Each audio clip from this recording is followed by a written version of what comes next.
بسم الله الرحمن الرحيم. So, Ahi, we are dealing with a lot of times with people who demand the reason. They are saying to us, you believers, you just believe in things in fairy tale stories. So how can you prove me existence of God, or how can you reason that God exists? So maybe if you wanna share something with us, and if you wanna maybe introduce yourself and Aira itself, and maybe your YouTube channel as well is called Epistemics. Yeah. So maybe some people who don't follow you, they can go and watch some of your videos. So please, Bismillah, the floor is yours. Yes, inshallah. Bismillah, alhamdulillah, wa salatu wassalamu ala rasulillah. So my name is Imran Hussein. I work with Aira, and I do some volunteering with the Sapiens Institute as well. And the YouTube channel is called Epistemics. So Epistemics. It's spelled a bit different. So you can check out some of the other content in relation to what I normally talk about, which is sort of tackling atheism, new age ideologies, in particular the question of the meaning of life. So a lot of content on that in regards to that, inshallah. So just briefly, I want to sort of share some ideas with everyone today. And like Brother Khidr, you mentioned, that when sometimes when these atheists come to us these days, they're like, oh, you believe in all of this stuff, where's the evidence? And the way they make it seem is that we're on the back foot, that we need to provide evidence, that we're making this lavish claim, this huge claim, which is so crazy, and that you need to provide therefore an immense amount of evidence for what you're claiming. Now, this whole narrative is false. If anything, the crazy claim that's being made is being made by the atheists. The claim that's being pushed and promoted, the secular view, which is that there is no God, there is no creator, this atheist view, and this idea that God is not necessary, it's something people thousands of years ago, hundreds of years ago believed, and they believed this because they didn't have science, they didn't have these advancements, and so on and so forth. This whole claim is the absurd claim, the crazy claim that there is no God. That's what I want to sort of posit today, and I want to engage with today. So I want to sort of turn the tables and sort of highlight today to people that in actual fact, the claim that is crazy, the claim that is absurd, the silly claim is the claim that there is no God, that there is no creator. And I'm going to sort of share some reasons as to why I believe this is the case. Now, obviously, this is going to be a paradigm shift for many people, because normally we grow up in a very sort of secular, godless environment. Our education is very secular. And that doesn't mean that in schooling they will necessarily say there is no God and attack it. But the way we're taught is in a very sort of naturalistic way. The philosophy that's embedded within the hearts and minds of people is of naturalism. And naturalism meaning that all that exists is matter, it's material, it's the physical world, and there is nothing beyond it. There is nothing beyond this material physical system.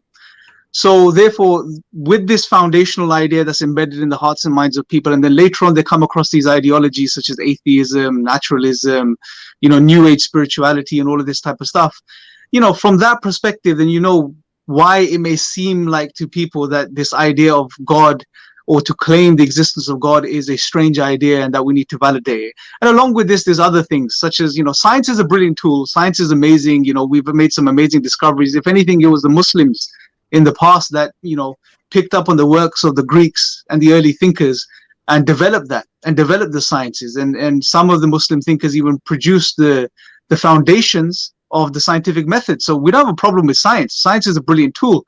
But again, a false idea that's added to everything else is that, science is the be all and end all. Science is the way to truth. This logical positivism, which is taking new forms today, where they're suggesting, or what they want you to believe is science is the only way to truth. Any other knowledge that comes from any other medium or via other means is not knowledge. It's not as good as scientific knowledge. This is a false claim, right? So from that perspective, we can appreciate why people find it hard to believe in God and why people come across like, oh, I need proof for God's existence. But what I want to do now is I want to highlight why denying God is absurd and is crazy. Now, this is the case from many different perspectives. Whether you look at it from an ethical, moral perspective, how do you ground objective moral values and duties? This is a big thing. To ground objective moral values and duties is impossible in the absence of God. You can't do it, although human beings are moral beings, right? Morality is important for us to function in society and have a civilization. We need morals. We need a moral code. Groups, small civilizations, communities, even in the Amazonian rainforest, they may not have a spoken language, but they have a moral code. They have a law, because humans need morality. Civilizations need morality to function, to flourish. Yet, in the absence of God, you cannot ground morality in any objective way. If you remove God and say there is no God, there is no creator, all you're saying then is, well, everything that exists in the universe, including human beings, are a result of just random physical processes, blind processes without any intentionality behind them. It's all right. It's an accident. It's essentially an accident. The simplest way I can put it, according to the atheist naturalist paradigm, is that everything that exists in reality is one big cosmic accident, full stop. There is no rhyme or reason behind it.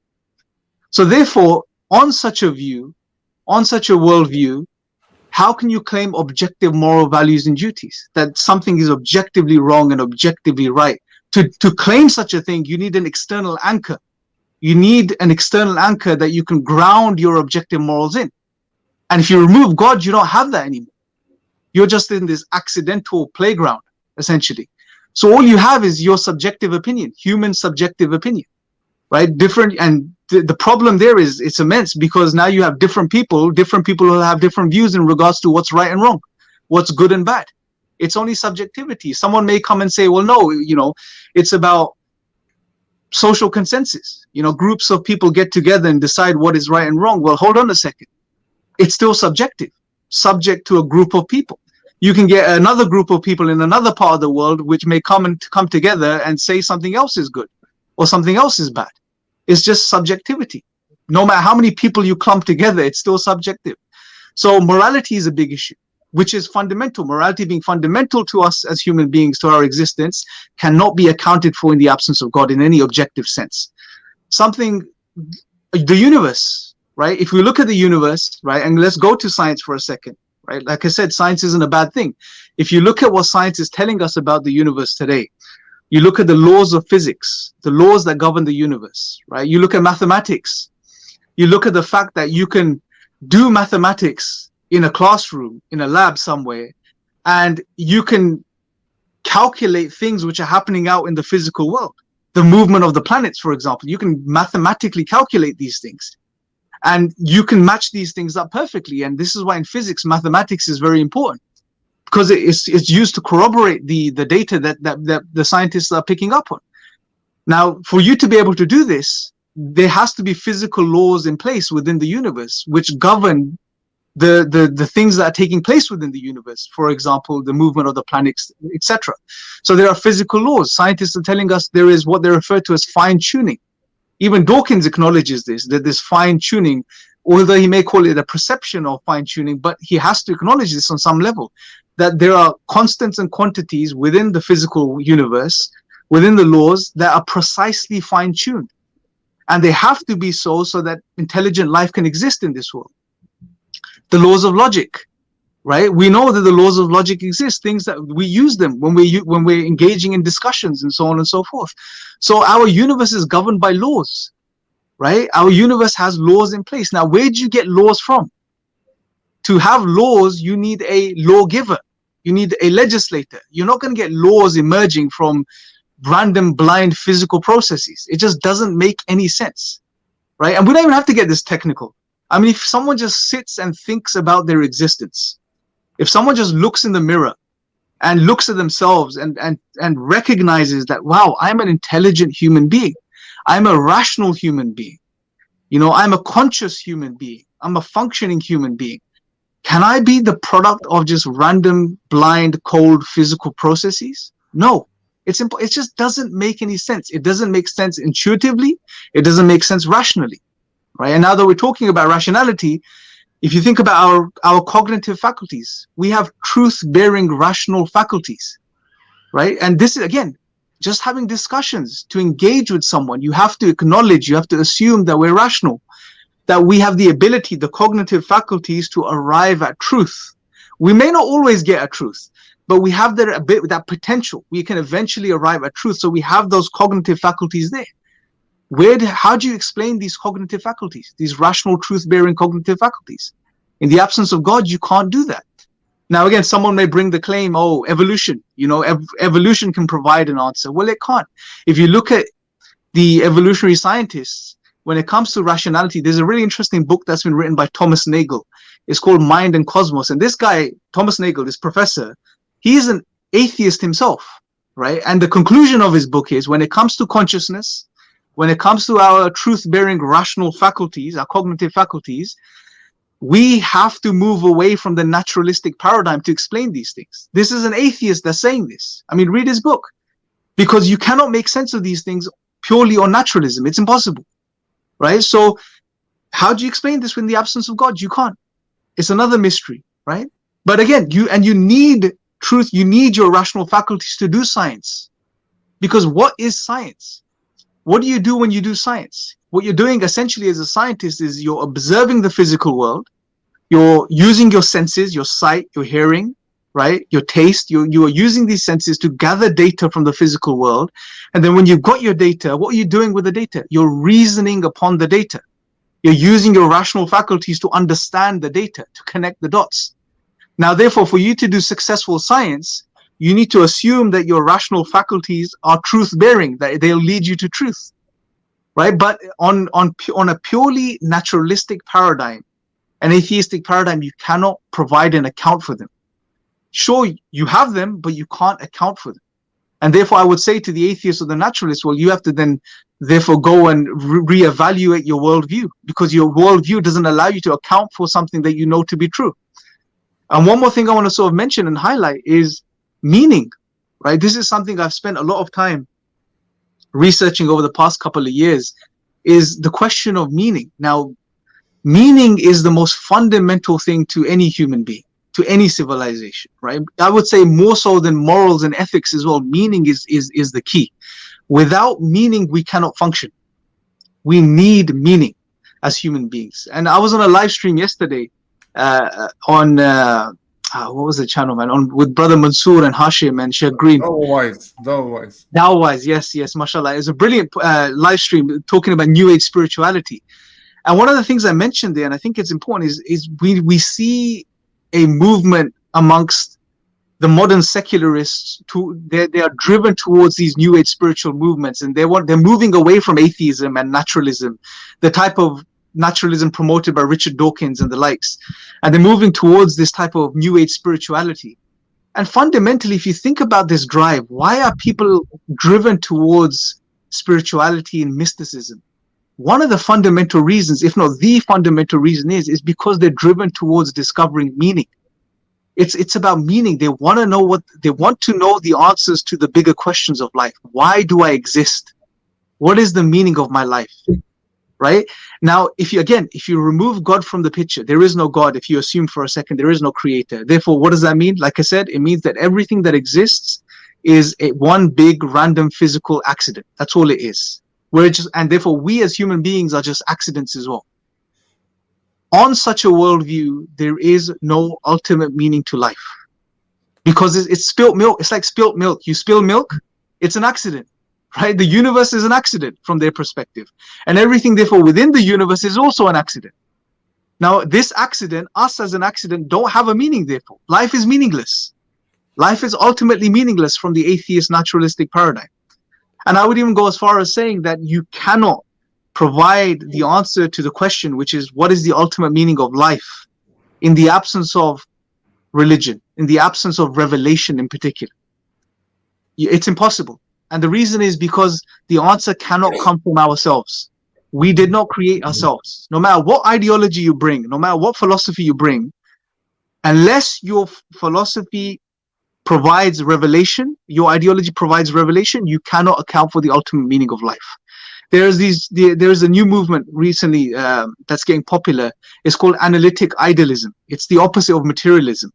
What these guys are saying now is, no, it's not matter at the base of everything. It's consciousness. It's this subjective self. The consciousness that's there is at the base of everything, and then that projects the material reality. So what they're saying is that the material world around us is an illusion of this conscious inner self. It's projecting this reality. Now they try to account for, some of the proponents are trying to say, oh, materialism couldn't provide meaning of life, but our analytic idealism can. And they try to present the arguments. But the point is, although at best they may open the doors to meaning, but still they can't definitively tell you what the ultimate meaning of life is, even on their worldview, because for that to happen, they need revelation from what they call the ultimate consciousness.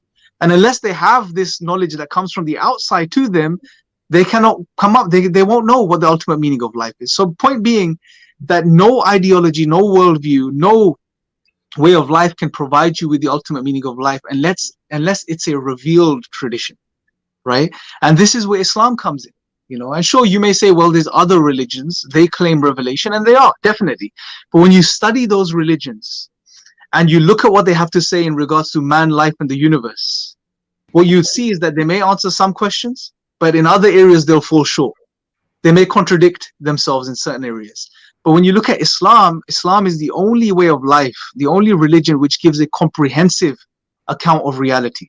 It doesn't leave any loose ends. It makes sense of every aspect of reality. It tells us what the meaning of our lives is. It tells us why we exist in this world. It tells us why we go through trials and tribulations and hardships, why we suffer. It gives us the answers to every single question that we have as human beings. And it's in line with what we even just naturally perceive about the world around us. I'll give you one example. As if we really think about life and the world around us, an intelligent person would realize that, wait, hold on a second. On one level, there is immense order, like I spoke about. There are the laws of physics that govern the universe. There is mathematics and mathematical laws. There are logical laws. There is precise order on one level. But on another level, there is a type of chaos on a social level. We suffer, we go through trials and tribulations, bad things happen. So there are these two levels. How do you make sense of this? From my research, I haven't come across any, again, ideology, worldview, any other religion that makes sense of even these two levels except Islam. Islam makes sense of both of these levels. Allah has given us that one level where there's immense order. And Allah tells us in the Quran that He has created signs within the physical universe. He tells us to look at the physical universe, study the universe, look at the clouds, look at the sun, look at the moon, look at the orbits of the planets, look at yourselves, look within yourselves. Allah tells us this. And you will find signs of Allah within these things. And we do when we study these things. We see there is immense order within these things, right? Which therefore means that they require an explanation outside of themselves. But on another level, Islam also makes sense of the chaos in life, the hardships, the trials, the tribulations, because Allah tells us in the Quran that He created life and death to test which of us is best indeed. So we will be tested with many different means, through hardship, trials, loss of life, loss of wealth, etc. Right? So Islam makes sense of every aspect of reality, and it's comprehensive. So just to summarize, what I'm trying to get across to people is, if you really sit down and think about life in the absence of God, you will realize that you can't make sense of life. You can't make sense of reality. You can't account for the things that are necessary for you to function as a human being, to function as a society, as a civilization, to do science. You can't make sense of the fundamental things that are required to do all of these things in the absence of God. So when you've recognized this and you realize this, then you also realize, well, God is a necessity. God is not a luxury. It's not a case, I'm going to see if I need God or no. If you really think about it, you need God. The world needs God. Humanity needs God. Civilizations need God. Science needs God. So if anything, the tables are really turned, and we should be asking the question to these atheists: how do you justify such an absurd claim that there is no God? That's the question we need to be asking these atheists and naturalists. So we need to turn the tables on them. Sure, there's this perception, but the reality is totally different. they are in the position where they need to justify this literally is hocus pocus, magic. They are claiming magic. They are claiming absurdities, that there is no God. Without God, you can't make sense of reality, inshallah. I just wanted to share this with everyone, inshallah. So yeah, we can open up the discussion now, bro, inshallah. However you'd like to do it, inshallah. Barakallahu feek, akhi, mashallah.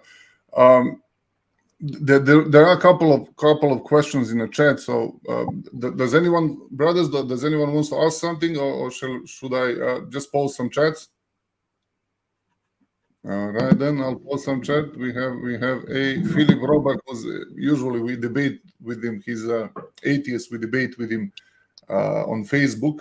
So he's making some claims that we already answered privately, but maybe if you wanna answer it, he's saying here that objective moral values are not grounded in God, since people believe in many different gods, therefore there are many different objective morals. He's kind of making a straw man. Yeah, this is a straw man. He's not addressing the main point. What I'm saying is that you need the only way to ground objective moral values and duties are in God.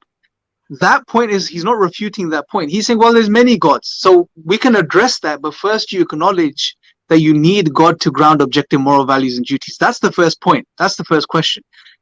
Once you acknowledge that, then we could talk about the different views on gods, etc. But the point I was making is that in the absence of God, we don't need to get into specifics. In the absence of God, you cannot ground objective moral values and duties. What he's saying is a secondary question. Right, that's what you address once you acknowledge that, okay, I understand and I acknowledge that you need God to ground objective moral values and duties. Once you acknowledge this, then we can talk about the other gods and the other views and so on and so forth. MashaAllah. So therefore he straight away backtracked a little bit and said that there is no objective morality. So he is kind of, folding, to be honest. At the end of the day, Philip, if there is no objective morality, so then you're just a bag of bones and meat, and same as if you go to a butcher shop, whatever's hanging. Yeah, there's no difference. No difference. And think about the implications of what you're saying. Sure, you can say there is no objective morality. Fine, they can say that. They're in the right to say that. But what are the implications of that? What are the and this is scary if you think about it. We have to be responsible as human beings. When you say there is no objective morals, what you're saying is that morality is subjective. Morality is subjective. Meaning what? Meaning it is what I want it to be. It is what we think it is. Right? So my morality is my morality, your morality is your morality. That is a very dangerous thing, because now morality becomes loose. And once it becomes loose, you can use it. And we've seen historical examples of this. The Soviet Union, and so there's many examples, right? Where such ideas were implemented on a state level, and then what that means, because it's so fluid, there's no grounding to it. You can use it. You can just twist it and change it like you will to suit your objectives. So you can justify anything then, and that's dangerous. That's very, very dangerous. It's like saying, imagine you're walking down a dark road at night, and you see an alley, and in the alley there is this evil man who is torturing a young child for no reason.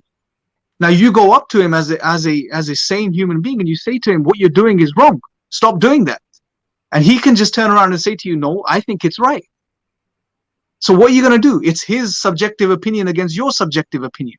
It's a crude example, but it's just to highlight the point that it's a very dangerous thing to say morality is subjective, because what you're saying is it is what I want it to be. Yeah, people haven't functioned like that throughout history, and people don't function like that today.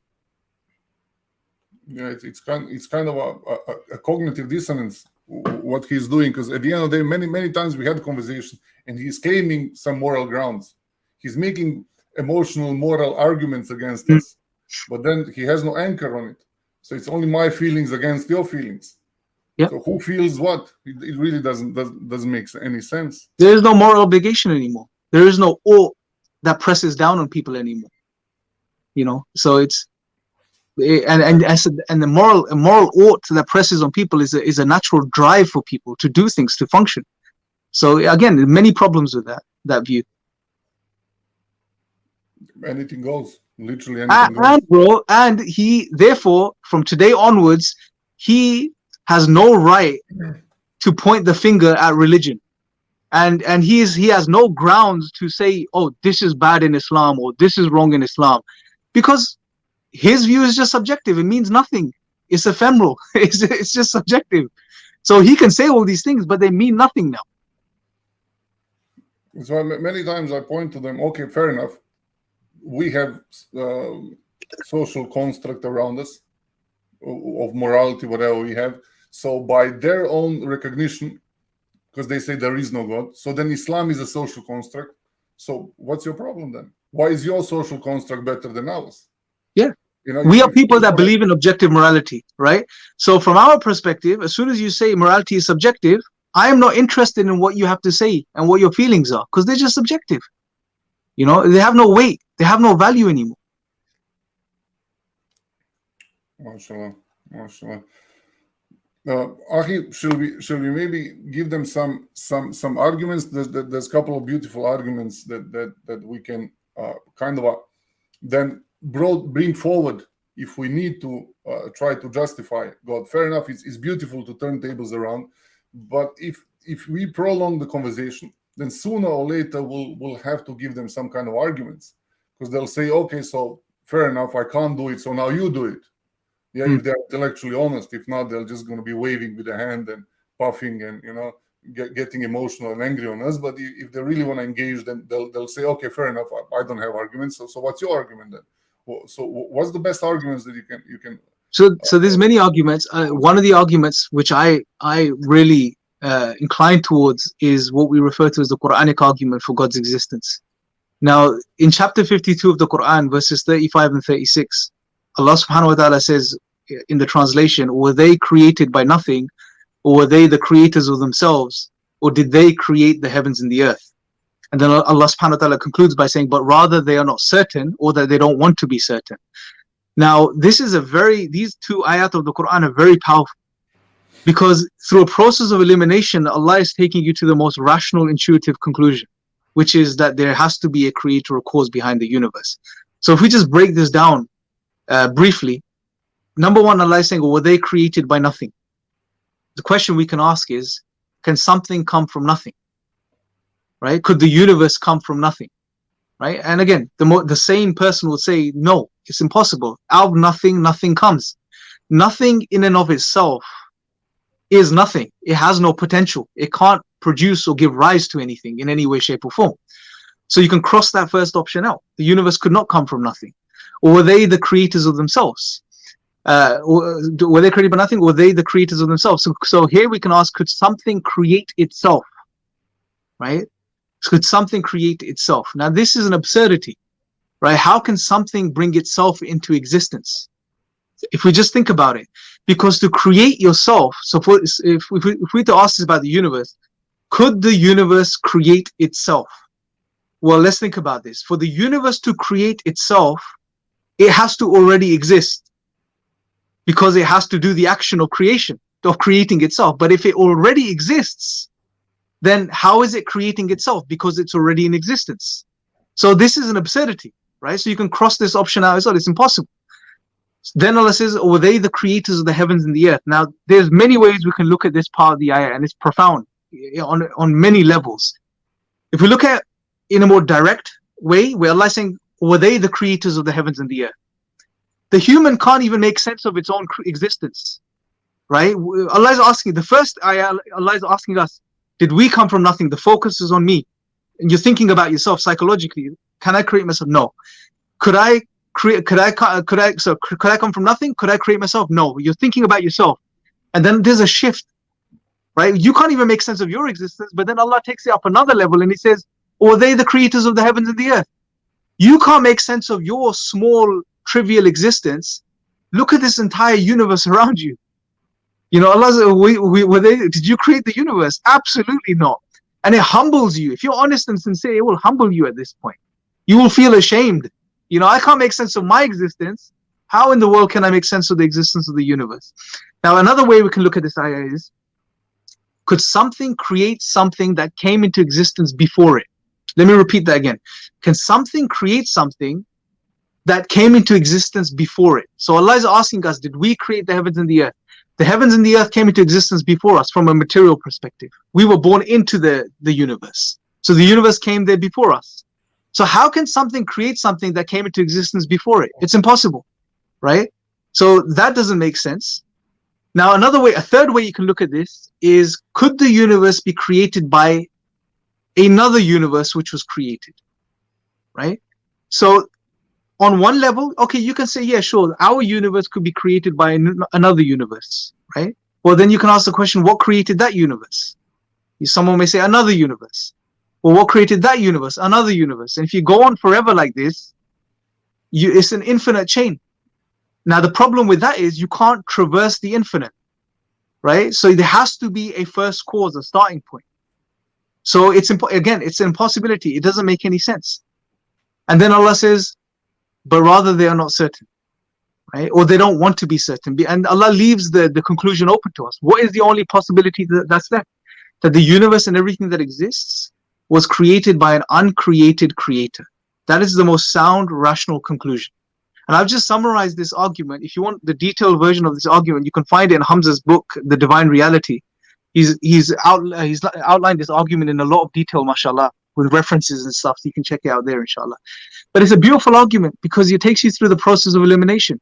You eliminate all the possibilities. And it's amazing the way Allah subhanahu wa ta'ala puts it in the Quran. He doesn't give us the conclusion. He doesn't give us the fourth option. You know, he wants you to use your aql that he's given you. He wants you to use your intellect, use your rational faculties, and come to the conclusion yourself that okay, first option doesn't make sense, second option doesn't make sense, third option doesn't make sense. The only option that's remaining is that the universe was created by an uncreated creator. That's the most reasonable, rational conclusion one can draw. MashaAllah, if we look at it, it looks like a beautiful set deductive argument, but it leads you to make a conclusion yourself. So it's literally what science does today. Science deals with the deductive arguments. You choose the best option, and then until the better option comes, you need to stick with it. So Absolutely. If the atheists want to be intellectually honest, they should go with the best option available. MashaAllah, alhamdulillah. Akhi, there is an argument very popular. I don't know if you are using it a lot. I've seen you, but I've seen quite a lot of brothers are kind of moving away from it because Quranic arguments are the best arguments. The argument from contingency or dependency. Maybe if you want to break that down for us. Yeah, so it could be, you could present it in many ways. The simple version that I like, and I think it makes sense, it's easy to explain, is that look, things are either dependent or necessary. Right? Those are the two states any given thing could be in. Something is either necessary or something is either dependent. Now, when it comes to dependent things, they have certain qualities, they have certain attributes, hallmarks that highlight to us that I think is dependent. Right? So for example, if I was to ask everyone, is this bottle necessary or is it dependent? Right? You would quickly say it's something that's dependent. Right? Now, when you look at all dependent things, you would see that there are some things that stand out about those things. Well, one, they have limited physical qualities. Right? They have a certain size, structure, shape, occupy a certain space in space, etc. Their fundamental building blocks could be arranged in different ways. That's another aspect of them. So for example, if you take this bottle and you break it down, you can arrange this in many different ways, right? Another thing is and here's what's interesting. Dependent things require something outside of themselves for their existence, right? So this bottle has to be made in this way by something outside of itself, arranged in this way by something outside of itself, right? So these are some features or aspects or qualities or attributes of dependent things. Now, if you look at the universe and you analyze the universe, you realize that the universe is dependent. It's not necessary. It has limited physical qualities. Its fundamental building blocks could be arranged in different ways, and there are some other aspects to it. Therefore, we can ask the question, well, what is our dependent universe dependent upon? Now, again, like the previous argument, you can go into an infinite regress of dependencies one dependent thing bringing rise, another dependent thing bringing rise, another dependent thing. Or you can just conclude that our dependent universe is dependent upon something outside of itself, which is necessary, right? That it's impossible for it to not have existed, right? So this is, and that necessary cause we refer to as Allah subhanahu wa ta'ala. He is the necessary being, the creator, the uncreated creator that has created everything, and everything is dependent upon. And this is also, again, this is a Quranic argument, and there's many ways you can link this to the Quran. For example, in Surah Ikhlas, Allah subhanahu wa ta'ala says that Allah says, Allahus Samad, that He is As-Samad. And As-Samad, the word Samad is very interesting lexically as well, because it is normally translated as the absolute, the eternal, right? Which is a correct translation, but it also means it's the thing that is completely independent of everything else.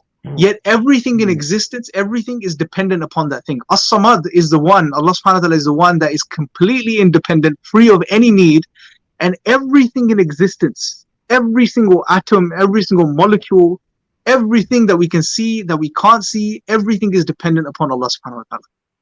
So, and again, the argument is in line with what we believe about the creator of the universe. MashaAllah, we can look at it. There's a brother that I picked up a beautiful argument, even mathematical argument. If you want to bring any other number, you need to start with 1, because they are compiled with 1. So there is even Tawheed in mathematics, if you look at it that way. Any other number you bring up, there needs to be 1 for you to come to 10 million or whatever. Yes. So, MashaAllah is beautiful. There's one question here from one of our followers. I think you addressed it a little bit, so maybe you could elaborate a little bit. How does science explains the origin of consciousness? Yeah, I think you did say it. Maybe if you want to. Yeah. So again, reference for everyone. Hamza's book, The Divine Reality, has a brilliant chapter on consciousness and the hard problem of consciousness. So definitely read that and check that out. But in a nutshell, science doesn't explain consciousness. What you have is what they refer to as the hard problem of consciousness, meaning that there is an aspect of our subjective experience which cannot be stuck into a test tube and studied, right? The best scientists can do is they can hook you up to a monitor and they can study your brain waves, the different brain waves that take place, right, on a monitor. And what they could do is they can, for example, they can give you a drink, a juice, or a piece of chocolate, and they can study and see when you're eating the chocolate and when you're enjoying the chocolate, they can see how your brain waves change. So they can correlate, right? They can see that there is a change in brain waves when you have a piece of chocolate. But what they can't do is they cannot quantify or study the first person subjective experience that we have when for example, Khidr eats a piece of chocolate. What he feels, that cannot be quantified by science. And that is the hard problem of consciousness. Now, there's many debates. Some naturalist scientists, they would completely deny consciousness. They would say consciousness is an illusion. So it's an illusion that's created by the brain. It is only the brain. The mind is the illusion. The self, the subjectivity, this consciousness is just an illusion of the brain. And it's a very weak opinion. There's again, it's just purely speculation, to be honest, and it's done because it's in line with their worldview, of naturalism and atheism. But most atheist academics would recognize that the hard problem is probably the hardest problem within science, and that is the hard problem of consciousness. They cannot fully quantify it. How it works, sure, there's probably a link between the brain, the physical brain, and our conscious state. But just because there's a link, it doesn't mean one gives rise to the other, right? This is something they're trying to study and understand. But again, it's something that's beyond the scope of material science in some respects, because it's not physical. Consciousness isn't physical, like, for example, the table is physical or the chair is physical. And if it isn't, then it can't be studied empirically. You can't put it in a lab. You can't measure it. You can't put it on a scale. MashaAllah. By the way, Sheikh Faiza is actually revising, or he will start revising Hamza's book, because they are translating it in our language. So very soon, Inshallah, will be with us on the shelves, inshallah. Now, Philip has made another silly statement, so I'll share it. as so contingency. Let us claim anything is necessary. How would you prove something is not necessary? Philip, you exist. It's not necessary that you exist. But I'll let Brother Imran. We still have like I said, and I would encourage Philip to read the contingency argument in the Divine Reality, and I think Hijab has a book as well. It's called Kalam. He starts with a Kalam, I think. No, it's I think it's the Burhan. His book, the Burhan. Yeah, that's the one where he's given a really detailed. Basically, it's the full academia behind the contingency argument. He goes into the Islamic tradition and some of the scholars and how they formulated the argument through the centuries. So you got both references there if you want to study it on different levels. But the point is that, like I said, that dependent things are dependent because they have certain aspects to them which necessitate the dependency, right? So, for example, we know this bottle is arranged in a particular way, right? The base materials, the base parts, even the atoms of this bottle could have been arranged in 1,000,001 different ways. You can take this bottle apart and you can arrange it in 1,000,001 different ways, but it's arranged in a particular way, right?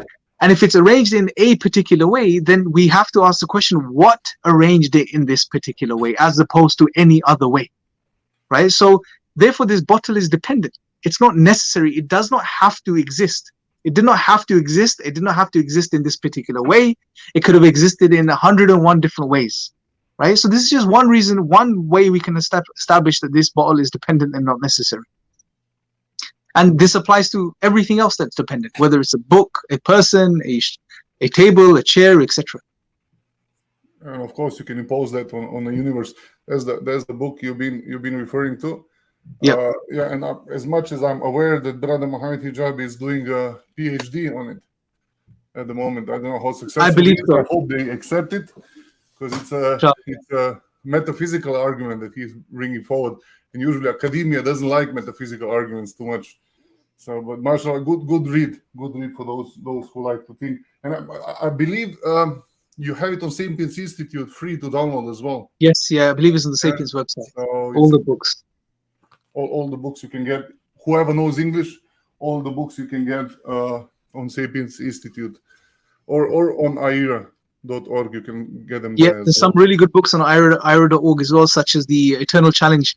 That's a really good one for non-Muslims that are interested in the miracles of the Quran specifically. That's a very good book, inshallah.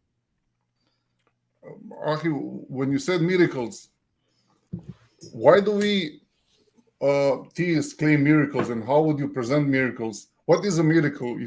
If someone would try to belittle us and say, "Oh, you guys believe in miracles and we believe in I don't know, in science, in things that we can prove," how would you confront that claim? Yeah, so what is a miracle? How would you so the question is, how do you define a miracle? In a nutshell, a miracle is something that goes against all known norms and the norms of the universe, the norms of the laws of the universe. Anything that breaks the norm from that perspective, goes against what's not possible in the context of our universe and our reality. That's what you refer to as a miracle. Now, when we say the miracles of the Quran, we are specifically referring to aspects of the Quran which defy any explanation, any natural explanation, right? And there are several. One, for example, the linguistic and the literary miracle of the Quran, and again, in a nutshell, and I'm not going to do it any justice by explaining it here, but I'll give you references to where you can read up on this, is one of the phenomenal things about the miracle of the Quran is that the Arabic of the Quran, the construct of the language itself that Allah subhanahu wa ta'ala has given us as the Quran, it cannot be replicated. It cannot be challenged. We know every language, has a structure, right? There's even the Arabic has prose and prose and poetry, and then within poetry you have different breakdown of different rhythmical patterns, and then prose you have a breakdown of that as well. Now every language, everything that's said in Arabic will fall if it makes sense. right? If it's not just gibberish, everything that's said or written in Arabic would fall into that construct of the language.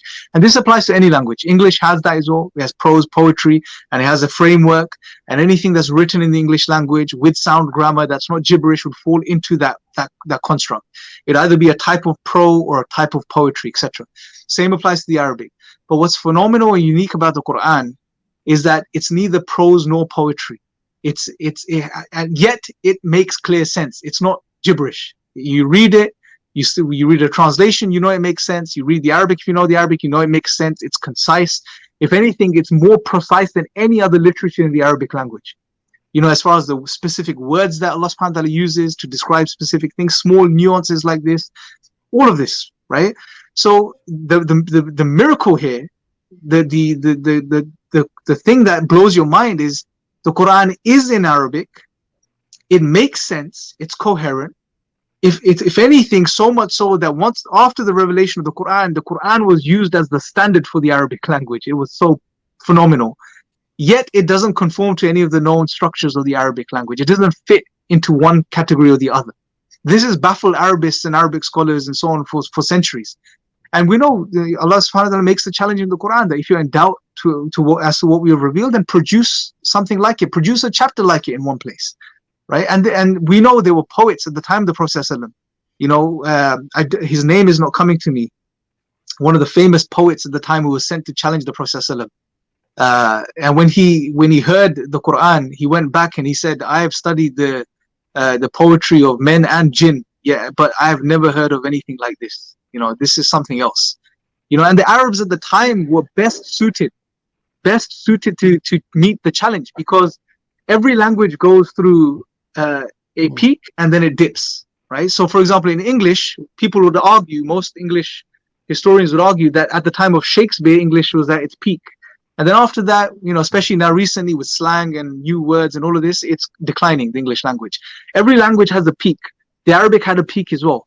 And most would agree that it was at the time of the Prophet ﷺ. The Arabs at the time, the Arabic was in its most purest form. Right, it had reached that pinnacle of the language. Yet those Arabs were not able to challenge the Quran. So if they could not do it, I don't think anyone else is going to be able to do it. Right? And they failed. And people have tried and failed throughout the centuries. And the challenge is still open. So that's one of the unique miracles, we would say, of the Quran, because again, it defies reality. How do you make sense of this? It's in Arabic, it makes sense, it's coherent, it's the standard of Arabic now, yet it does not conform to the known forms of the Arabic language. And Hamza has a brilliant article on this. It's called Divine Speech on his website, Hamza Zortz's. That's a good place to check this out. And I think in his book as well, he has a chapter on this particular argument as well, inshallah.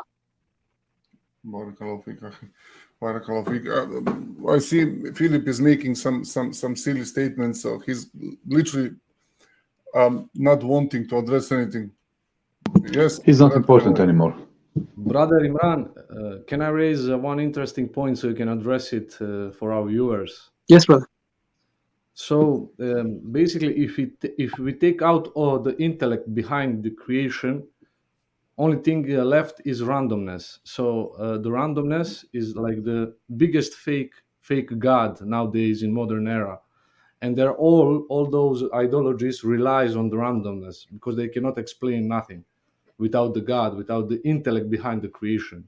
So it's like some mystic power which is acting randomly in our universe, and they can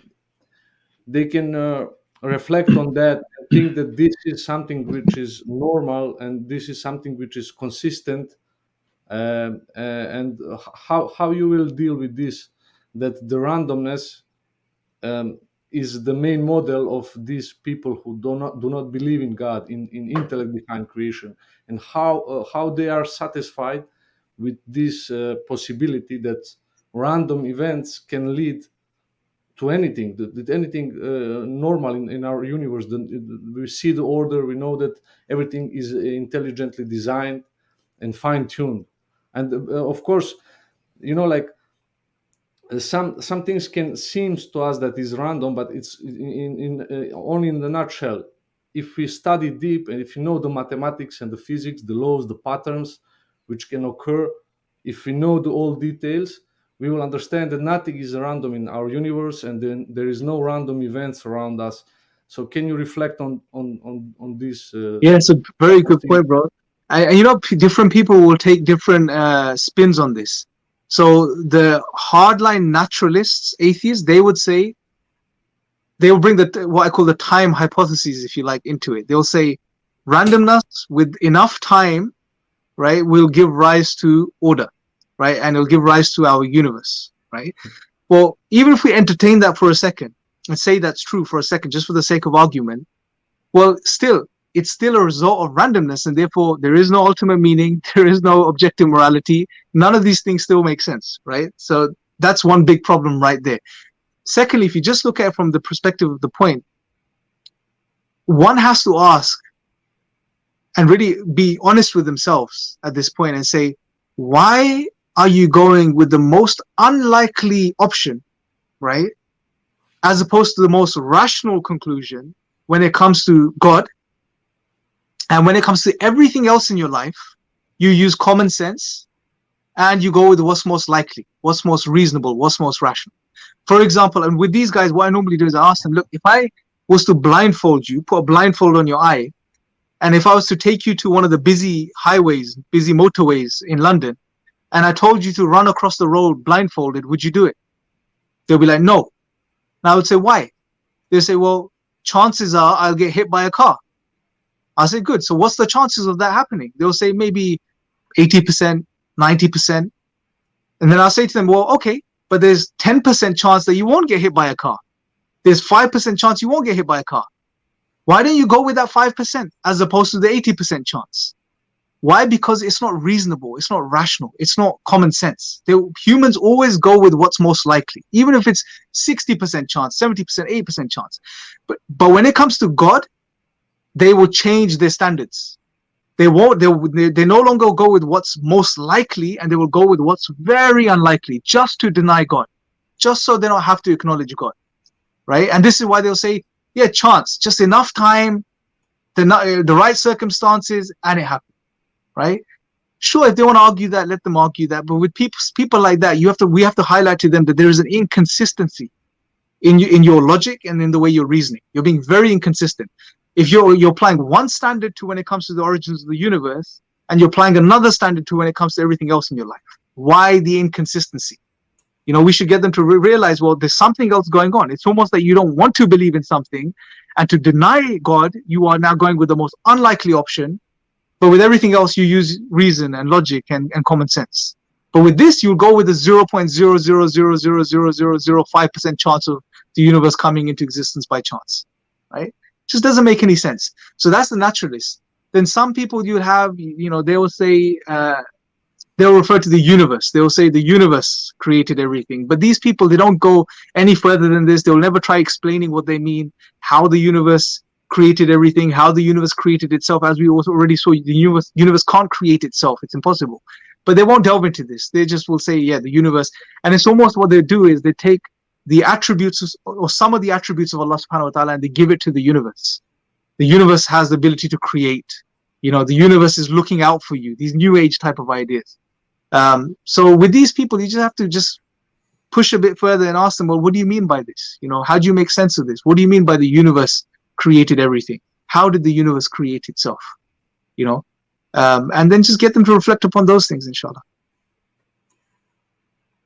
Hopefully that answers the question, bro, inshallah. Yeah, for sure. But I can maybe note that as well, if we consider that randomness exists, which is absurd, how you mentioned, because nothing in this universe acting randomly. And if we have a laws of mathematics and physics which is working, so we have formula, and formula is always giving the same result, that means that nothing is random here, because you have the patterns which are working, and in the 1 million of times, every time they will give the same result. So it's not random. If you have one random universe which is acting with a random force behind, you will have popping out different results all the time. Yeah. And you will have random universe which you can never been certain of anything. Like in our lives, in our relationship with this universe, we see the sun, we see the moon, we see the rain. Like in the Quran, they describes these cycles, that everything is coming in this reality with the cycles. So the God is telling us, so as we can make life from the dead ground, so we can rise you again from after you are dead, we can give you the life again. So everything is cycle. So Mm. we have these cycles in the nature, in the universe. They follow the certain pattern, so we can be sure that these cycles are not random. It's like the you know what I mean. So Yeah, kind of absolutely, bro. It's a very powerful point. Even if they say, oh, somehow randomness resulted in order, well, why does it remain in order? Why doesn't it yeah, go back to that's the randomness? point Right? exactly. It's Like, all the there's time no it's reason for overlooked. it to be uniform. There's no reason for the universe to maintain this order. Maintain the laws, maintain all of these things. There's no reason for it. They call it the uniformity of nature. Again, it's another mystery. They can't explain it. Yeah, I I agree, would maybe mashallah. add here, it's like claiming that mathematics are random. So Yeah, why is it always 1 + 1 is 2? Okay, sometimes 1 + 1 + 1 becomes 1 for certain people and certain groups, but that's a different subject. But why is maths not random? It's literally claiming if everything is random, then we shouldn't have these kind of processes. They always bring like absolutely. that. And brother, it's amazing when you think about it. Subhanallah. Look, one thing there is order in the universe. That's there. The second thing is that there is a being that came into existence in this universe, the human being, that has the ability, the faculties to understand this, unpack this order. Humans do mathematics, right? It's amazing. We can do it. We can understand it. We can understand this order. How it's just layers upon layers, subhanAllah. It's just impossible to, when you start thinking about it, I just can't, I don't understand how people can say there is no higher power creator that created everything and ordered everything. MashaAllah, barakallah fiqh. Akhi, I don't know how much more time you have. I got 10 minutes more, bro, inshallah. Alhamdulillah.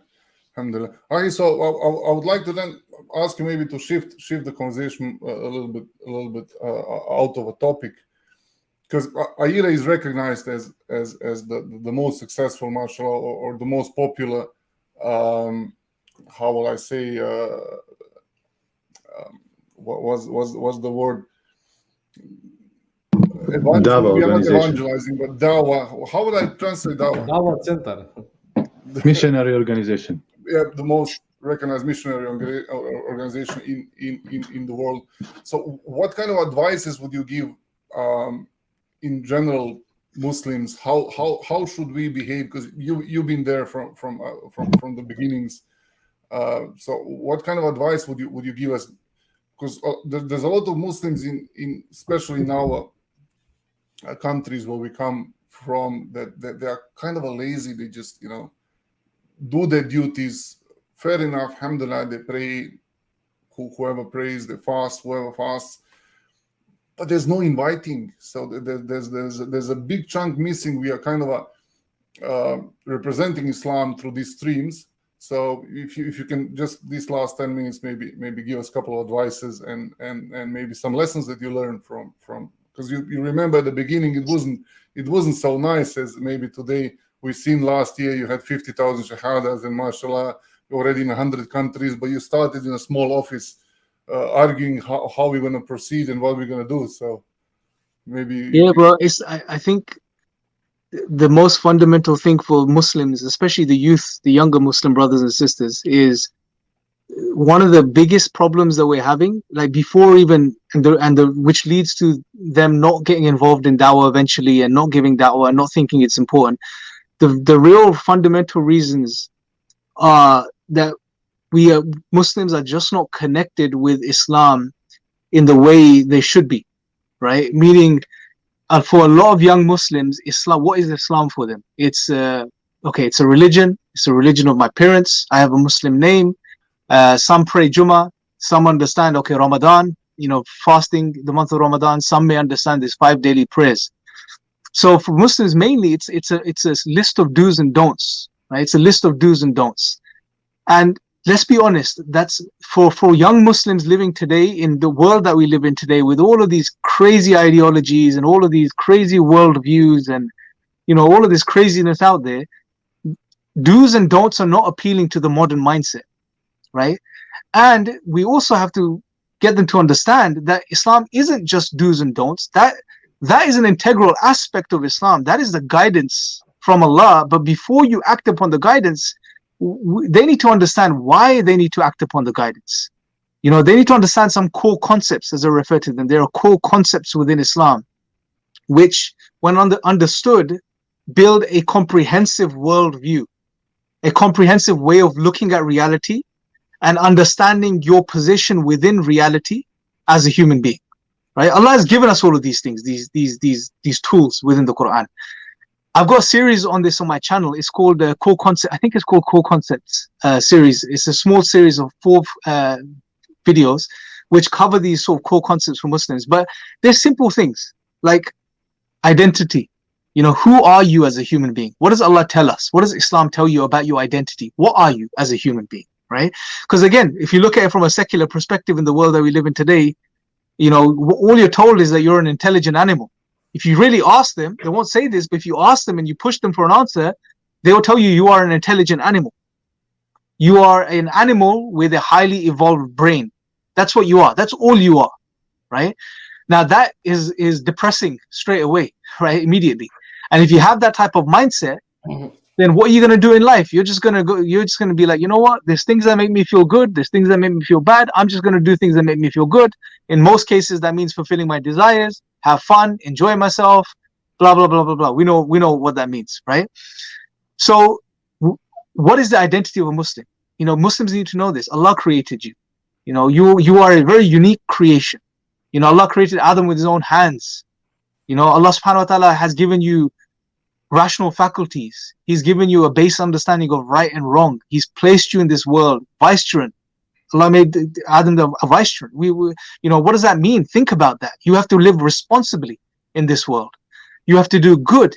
You have to take care of humanity, other creatures. You have to prevent bad from happening. So Islam builds, if you really look into it, Islam, as far as your identity is concerned, it builds this very powerful identity.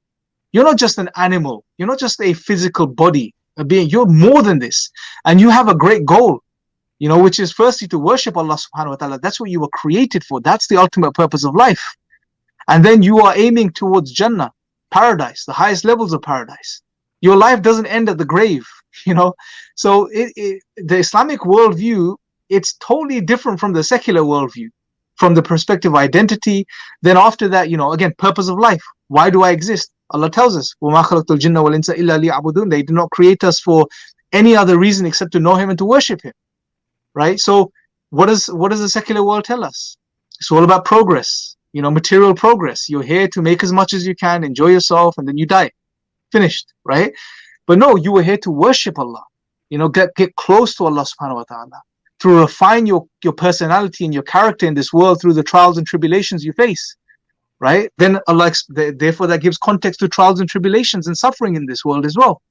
Right? What does suffering mean from a secular perspective? It's just a hindrance to progress. Right? It's just a hindrance to progress. And that's why I believe, the problem of evil, as they call it, it's not a problem for Muslims. It's a problem for the secularists. It's their problem. It's not our problem. We can make sense of suffering. We can make sense of hardships and trials and tribulations. It fits into our worldview, into our paradigm. We're going to be tested. To worship Allah, we're going to be tested. Our sincerity and faith is going to be tested in this world. Allah tells us, just because you say you believe, it doesn't mean you're going to be left alone. So Islam builds a very comprehensive worldview for the Muslim. And young Muslims need to be acquainted with this. They need to find themselves within this worldview. Recognize their identity. Take it on. Not only understand, okay, Allah created me to worship Him, but then to start acting upon that, living that purpose, right? And that's going to build character. That's going to build the spiritual self. That's going to build the energy and strength people need to get involved in da'wah, But I would also say from a da'wah perspective, you may be excited initially to get involved, and you're zealous and you've got energy. And as you brothers know, after maybe a few years, you start to feel, the energy starts going sometimes, the motivation starts to go, the fun goes, and you realize, okay, this isn't fun, this is serious business. You're calling to Allah subhanahu wa ta'ala. This is the job of the prophets. So you will get ups and downs in your journey. It will happen. But you need to stick to it. You may need to take time out sometimes. You go back to developing your relationship with Allah, fixing that relationship, then come back again. I've had my ups and downs. I'm sure the brothers you guys have had your ups and downs in the da'wah as well. But is to recognize, first build yourself through understanding Islam and practicing on the fundamentals, right? And then after that, start to then engage in da'wah, and do it slowly. Don't do it. You don't have to do it every day or every week or even once or twice a month. Do what you can, right? Do what you can. There's many opportunities in the dawah, especially these days. You can write, you can do videos online, you can do street dawah, you can do exhibitions at mosques, whatever you feel comfortable with. Allah has given everyone a unique skill set. Everyone is good at something. Everyone has unique talents that Allah has given them. Ask yourself, the talents I have, the skills I have, how can I use them for the sake of Allah in the da'wah? Do that. Don't just copy everyone else and do what everyone else is doing. Ask yourself the question, what are my unique skills? How can I use them in the da'wah? Right?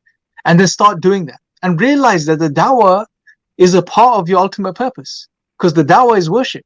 If you do it with the right intention and you do it for the right reasons. Right? So get involved in da'wah to whatever level you can, and do it in a way where it's not too overbearing. Remember, consistency, small deeds which are done consistently, that's the key. So do it in a way you can manage it, and then develop through it over time, inshallah. If you want to do more, you feel like you can do more, then get involved more, inshallah. And it will give your life meaning. It'll give your life direction. And a lot of young people, especially young Muslims these days, I don't know the case in other places, but in the UK, I can tell you, being on university campuses for over 10 years now, the university circuit, and doing IAWs, DIWs, I can tell you that young Muslims are very deflated. They're very deflated, and it's not because they don't that we don't have Islam or that we don't have the Quran. All of that's still there. It's preserved. It's because we haven't taken the time to really understand the core concepts of Islam. What is Allah teaching us? What is Allah informing us of? How do I develop myself through Islam?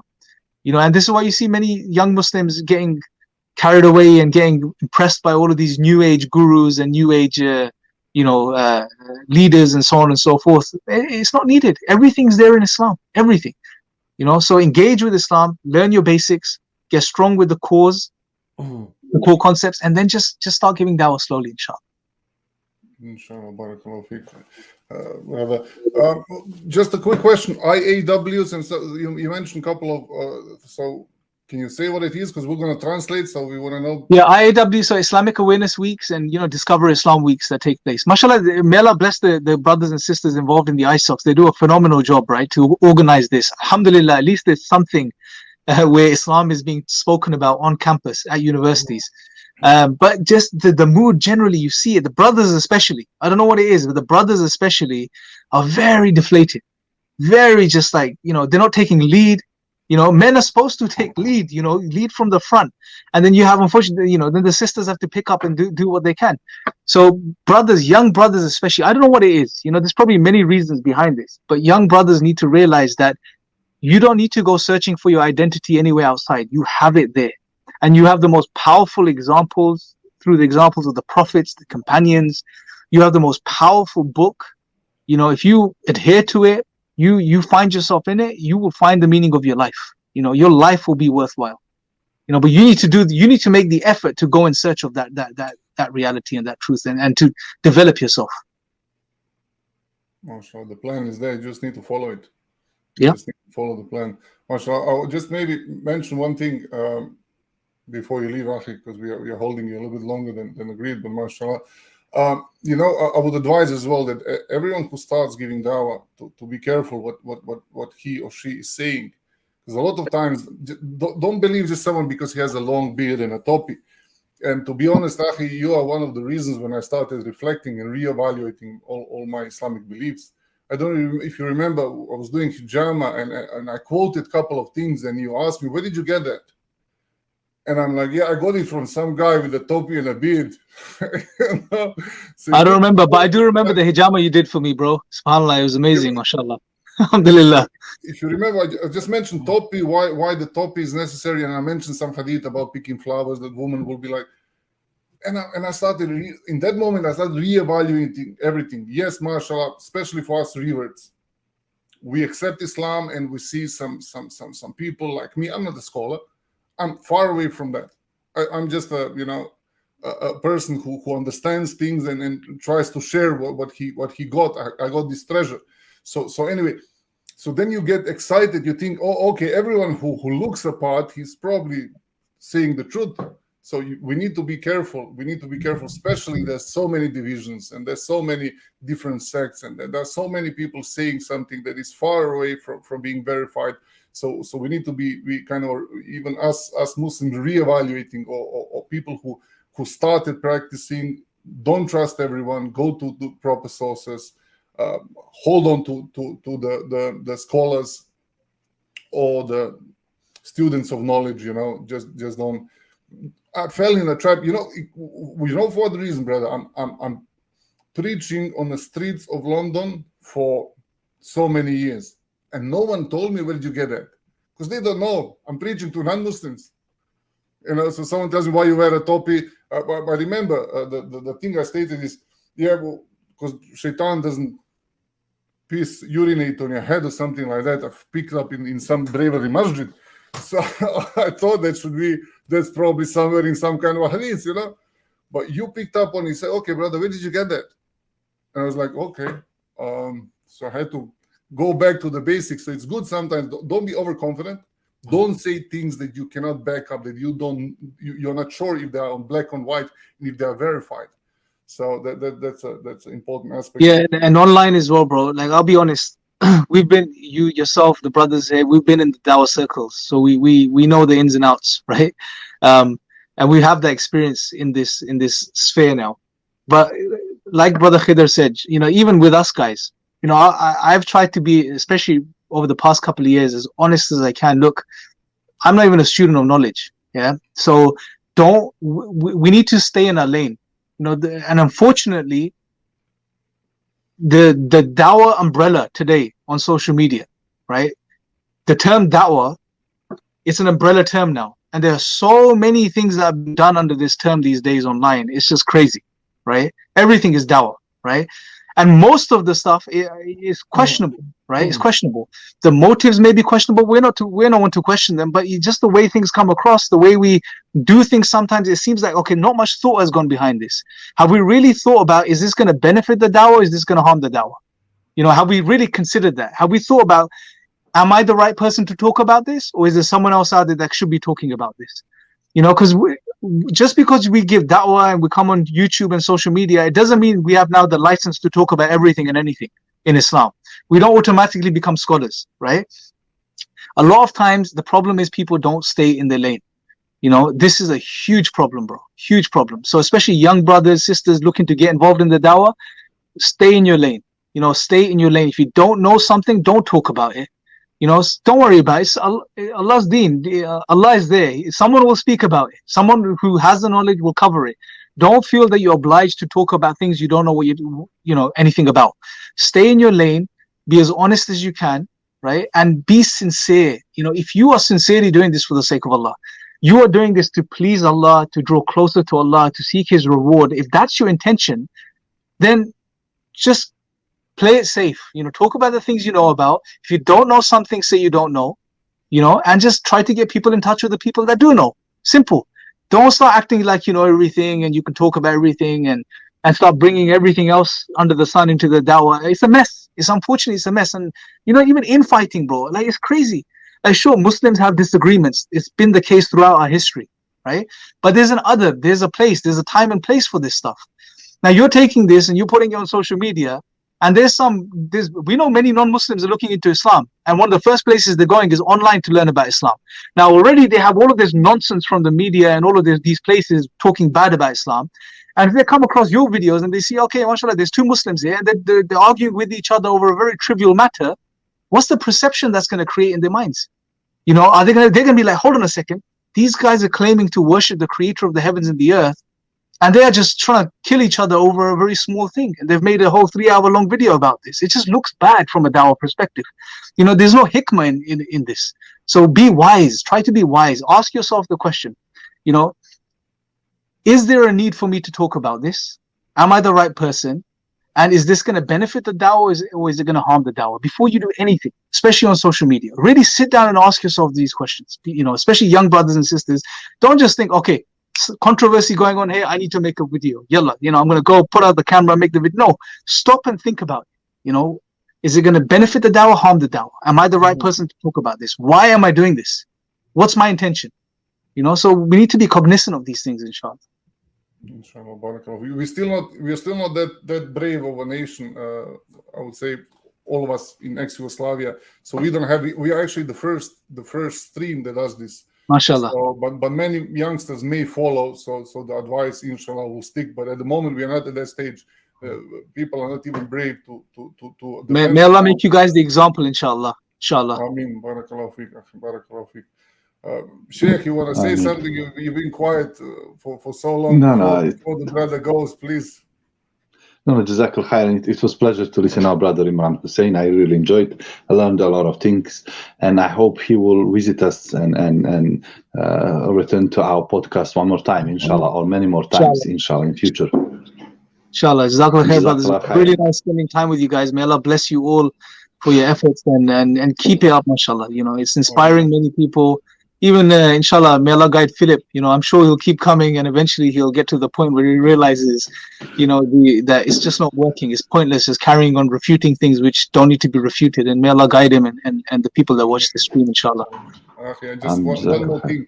Please ask Brother Salahuddin Patel. I've been with him, trying to get him to address Hinduism for now several months, and for some reason, I don't know, is it an Indian thing or is it a Muslim thing or whatever? No, he's just been very busy, bro, recently. He was in Qatar for the World Cup, and he's been traveling for a few months. So inshallah, when he comes back next week, I'll speak to him and I'll tell him to contact you, inshallah. Please grab him.